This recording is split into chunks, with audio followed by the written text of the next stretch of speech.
Hey everybody, Signa here with the OEC. So in this video I want to talk about saving your work. When you're on Thinkorswim, the first thing you want to do is get it set up for you. And you want to make sure that after you do all that work and you get it set up, that it actually remembers the work that you've done. That way you can save it, you can go from paper to live, from live to paper, and if you happen to go to a new computer and you reload everything, you can just go back to your saved settings. Your uh, your charts and studies that are loaded with your stuff will transfer if you go from account to account or from computer to computer. But if you don't have it saved, then it doesn't do that. So the first thing you want to do is in the upper right corner of the screen, you've got the box here. This is the grids. You click on this, you can save grid as. The first thing that I would recommend that you do is reset everything, right? Just go to blank and start from there. Uh, that is the show actions menu. You click on this, hit reset. And what you're doing here is you're getting rid of anything that you might have done before that could be causing you a problem in the future, right? So do that and then just start with SPY. It's the benchmark tool.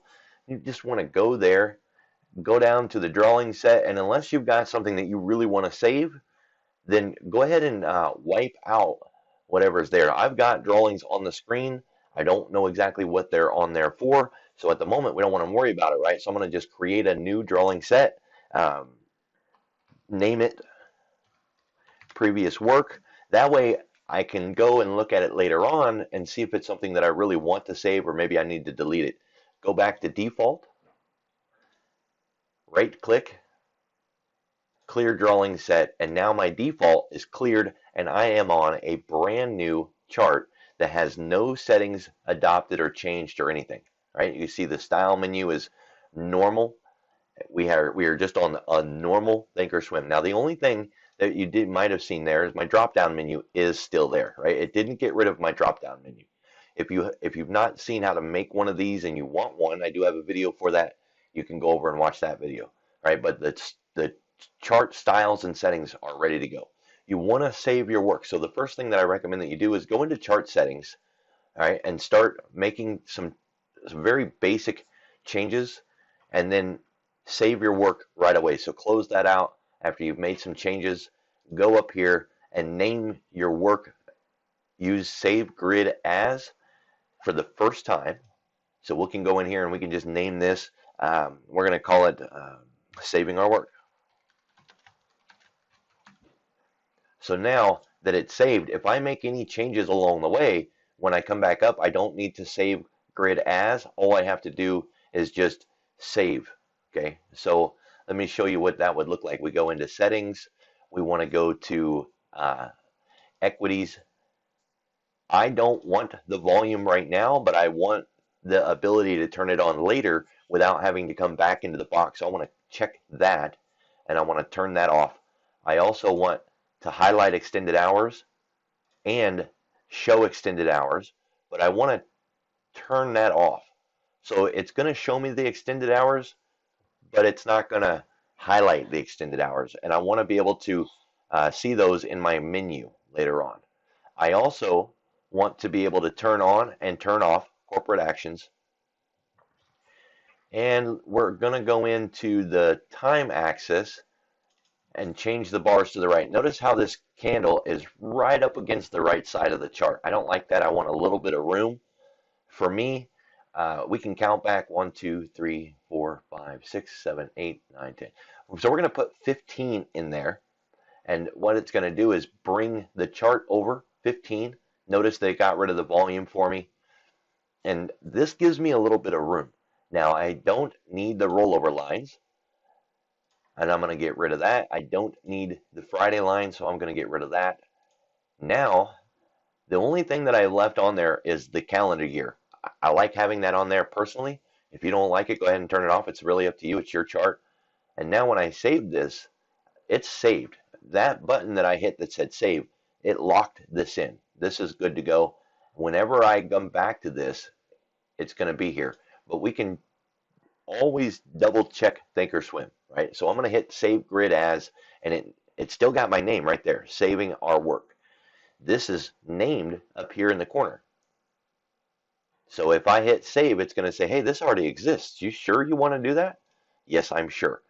Now I've updated this, and if I happen to go somewhere else, say I pick something that I've already had loaded before, and then I want to go back to that chart, I can go back to that chart, right? So I can go in here and find Save Our Work. They're alphabetized, and it's going to ask you, sure you want to do that? Yes, it takes me right back. We want to make sure that we save our work, because really, if you spend the time and the effort to get it all dialed in and it's exactly how you want it, and Thinkorswim does some sort of update, it'll wipe out all the things that you had saved or that you had worked on and didn't save, right? So that's the whole idea here, saving our work. So that's really the short and the sweet. Notice now that my style menu has changed. I can go in and show the rollover lines or not, show the Friday lines or not, right? I can go in and turn that volume back on. Just like that, I'm able to take care of business right here from the menu without having to go all the way back into here and try to figure out where it was at before. Okay. If you swap over from futures to equity and then back to futures again, and you want to do the volume on that one, you also need to make sure you click that one. Okay, so now for the futures, I don't like it when it shows open interest in the volume, so I want to turn that off. You need to make, well, for me, I like to be able to highlight the futures for the overnight extended hours trading, so I want both of those on. Hit apply, hit OK, come back up here, save our work. Are you sure? Yes, and there we go. So saving your work. All right. What I have been on the whole time is charts. This is important to understand because you don't have to keep going in here and jumping through to your different saved charts. You can also set something up exactly how you want it, something more advanced like this. Right. And so here I've got what we call the signal anchor chart.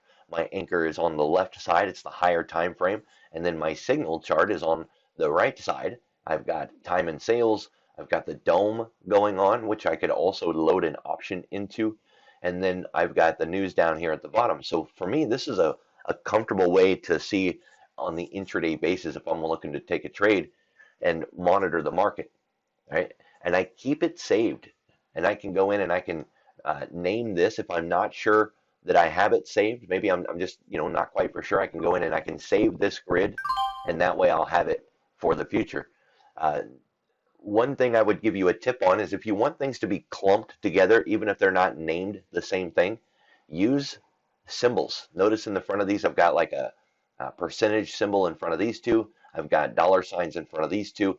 And what it does is it ignores the ABC order and it puts them in the order of the symbol that is in front of it, right? And it's just one little tip just to help keep your things organized. So this is a flex grid. Flex grids can be manipulated in a lot of different ways. You got a lot of different opportunities here to make something very customized for you. I've got swing trade flex grids and day trade flex grids and just monitoring the market grids, all kinds of ways to be able to do this. Now we're going to go back to charts. Now from charts, we can go up to the trade tab, and I'm going to just hit all products. This might look very familiar to you, right? This is the options tab. But what you might not have noticed is you've got pairs, active trader, futures trader, and forex trader. Now I don't trade forex, so I took the custom normal layout for forex and I pimped it out into what I have developed for swing trading: monthly, weekly, daily, and intra-week. That way I can see what's going on multiple time frames and analyze a stock if I'm getting ready to take a swing trade, and it's just ready to go. I keep it saved there. Whenever I want to look at a multiple grid setup for a swing trade, I always go to my forex trader. I saved it in there under the tabs, right? So what do we have here? Different menus in order. We've got the top menu, so it's the trade tab. We got the next menu down, forex trader. So when I saved it, I go in here and look, I've got trade tab, active trader, forex, futures, pairs. And I broke every single one of those down. If Thinkorswim resets it, I can go in and put it back how it was. So if I go to pairs trader, I automatically know, because I've had it set up this way for years, when I go here, I'm going to get my 9 sectors of the economy, and I'm going to get my futures indexes plus the bonds, and maybe either oil or the VIX, whichever one I happen to swap out of that box. So that's it right there. Save your work. I appreciate your time, guys. I look forward to seeing you at the next video.